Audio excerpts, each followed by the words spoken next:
श्री स्वामी समर्थ. जय जय स्वामी समर्थ. माझ्या स्वामी कृपा चॅनलमध्ये सर्वांना नमस्कार. 5 मे 2026 रोजी आहे. असं तब्बल बऱ्याच काळानंतर असा दुर्मिळ अंगारकी योग जुळून येत आहे, जो तुमच्या आयुष्यातील सर्व अडथळे दूर करू शकतो. मग गणपती बाप्पांना प्रसन्न करण्यासाठी आणि संकटातून मुक्ती मिळवण्यासाठी नेमकं या दिवशी काय करावं, हेच या व्हिडिओत जाणून घेणार आहोत. पण गणपती बाप्पांना प्रसन्न करण्याची योग्य वेळ कोणती, चंद्रोदय काय असणार आहे आणि असे काही उपाय जे तुमचं नशीबसुद्धा बदलू शकतं, हे सर्व आपण या व्हिडिओमध्ये बघणार आहोत. त्याचबरोबर शेवटचा उपाय हा मंगळ दोषासाठी अत्यंत प्रभावी असणार आहे, म्हणून अगदी व्हिडिओ शेवटपर्यंत नक्की पहा, अजिबात स्किप करू नका. तर संकष्टी चतुर्थी जेव्हा मंगळवारी येते तेव्हा तिला अंगारकी चतुर्थी असं म्हणतात. शास्त्रात असं म्हटलं जातं की या दिवशी केलेलं व्रत हे पूर्ण वर्षाच्या 24 चतुर्दशींच्या व्रताइतकं फळ देतं. म्हणजेच एका दिवसाची भक्ती आणि वर्षभराचा आशीर्वाद आहे ना सुवर्णसंधी. मग 5 मे रोजी पहाटे 5:24 चतुर्थी तिथीची सुरुवात होणार आहे आणि 6 मे रोजी सकाळी 7:51 ही चतुर्थी तिथी समाप्त होणार आहे. तर उदय तिथीनुसार 5 मे रोजी मंगळवारीच अंगारकी चतुर्थीचा योग जुळून येत आहे. गणपती बाप्पांची पूजा करण्यासाठी या दिवशी पहाटे 5 वाजल्यापासून ते सकाळी 8 वाजेपर्यंत सर्वोत्तम वेळ असणार आहे. यावेळी अमृत काळ असल्यानं तुमची प्रार्थना थेट गणपती बाप्पांपर्यंत पोहोचते. म्हणून या दिवशी लवकर स्नान करून शुद्ध वस्त्र परिधान करावी आणि गणपती बाप्पांना शेंदूर आणि अक्षता अर्पण कराव्यात. विशेषतः गणपती बाप्पांना लाल रंगाचं जास्वंदाचं फूल या दिवशी आवर्जून अर्पण करावं.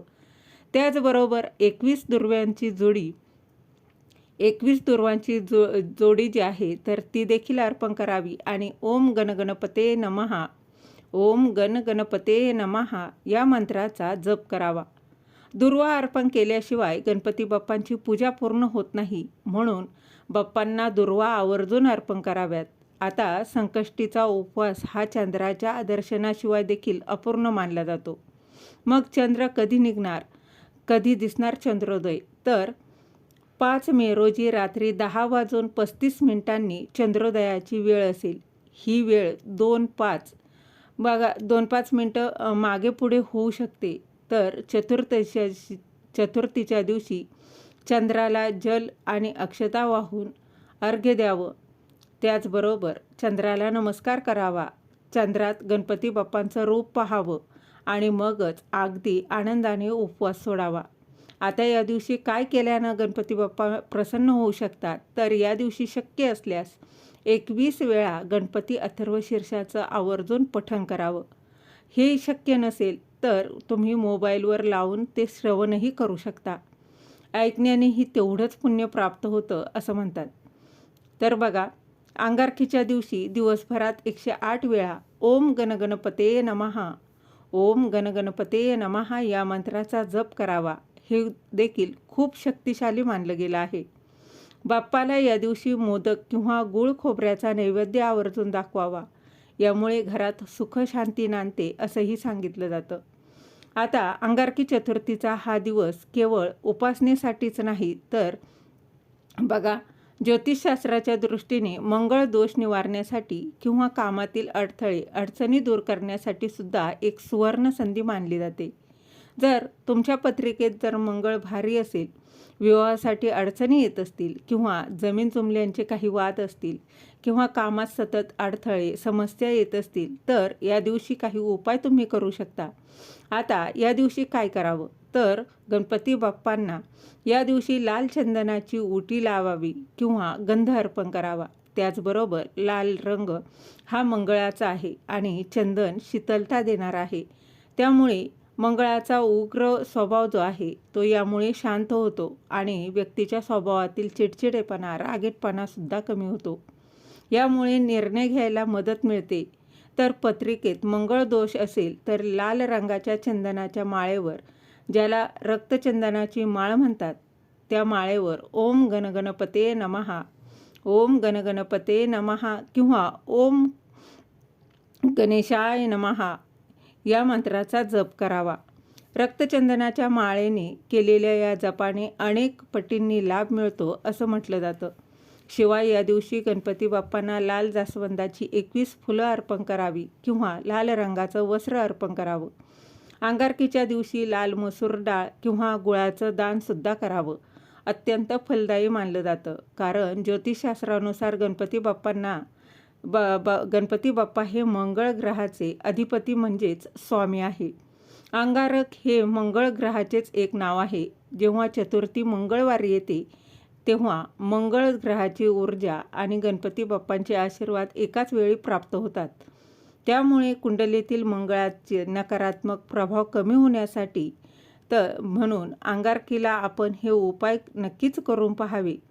तर शिवाय ज्यांच्यावर कर्ज झालेला आहे आणि कर्जाचा डोंगर अतिशय वाढलेला आहे, तर बघा ज्यांचा मंगळ खराब असल्यामुळे कर्ज बघा वाढत जातं, तर त्यांनी या दिवशी ऋणहर्ता श्री गणेश स्तोत्राचं 21 वेळा पठण करावं किंवा 11 वेळा तरी आवर्जून पठण करावं. यामुळे आर्थिक अडचणी दूर होण्यास, कर्जमुक्ती होण्यास नक्कीच फायदा होतो. जर तुमच्या कोणत्याही कामात अगदी शेवटच्या क्षणी अडथळे येत असतील किंवा शेवटच्या क्षणी ते बिघडत असतील, तर अंगारकीला काही विधी आवर्जून करा. जसे गणपती बाप्पांच्या डोक्यावर 21 दुर्वा अर्पण कराव्यात आणि गणाधिपतये नमः, गणाधिपतये नमः या मंत्राचा जप करावा. आणि गुळ हा मंगळाचं प्रतीक आहे, म्हणून गणपती बाप्पांना या दिवशी आवर्जून गुळाचा नैवेद्य दाखवावा. यामुळे कामातील सर्व अडचणी दूर होतात आणि कामात अडथळे आणणारे ग्रह शांत होतात असं म्हटलं जातं. शक्य असल्यास या दिवशी व्रत करावं आणि मीठ वर्ज्य करून उपवास करावा. यामुळे शरीरातील आणि मनातील सात्विकता ती देखील वाढते. शिवाय अंगारकीच्या दिवशी 9 ते 11 ही वेळ मंगळाच्या प्रभावाची असते. या काळात गणपती बाप्पांचा विशेष अभिषेक करावा. अभिषेकाच्या पाण्यात थोडं लाल चंदन किंवा कुंकू टाकावं. या दिवशी दानधर्म करावा. गरजू व्यक्तींना अन्नदान करावं आणि गुळाचे पदार्थ दान करावे. रात्री चंद्राला अर्घ्य द्यावं. अर्घ्य देताना थोडं बघा त्या पाण्यामध्ये थोडंसं लाल फुलं आणि अक्षता टाकून चंद्राला अर्घ्य द्यावं. थोडक्यात सांगायचं काय, तर मंगळ दोष असणाऱ्यांनी या दिवशी शांत राहून लाल रंगाच्या वस्तूंचा वापर जास्तीत जास्त करावा. गणपती बाप्पांच्या चरणी शरण जाऊन त्यांना प्रार्थना करावी. यामुळे आपल्या पत्रिकेतील ग्रहांची पीडा नक्कीच कमी होते. तर बऱ्याच जणांचे अनुभव आहे बघा. या वर्षी 5 मे रोजी अंगारकी चतुर्थी आहे. ही तिथी अजिबात सोडू नका. गणपती बाप्पा तुमच्या सर्व मनोकामना नक्कीच लवकर पूर्ण करतील. झालेली सेवा महाराजांच्या चरणी रुजू करते. श्री स्वामी समर्थ. जय जय स्वामी.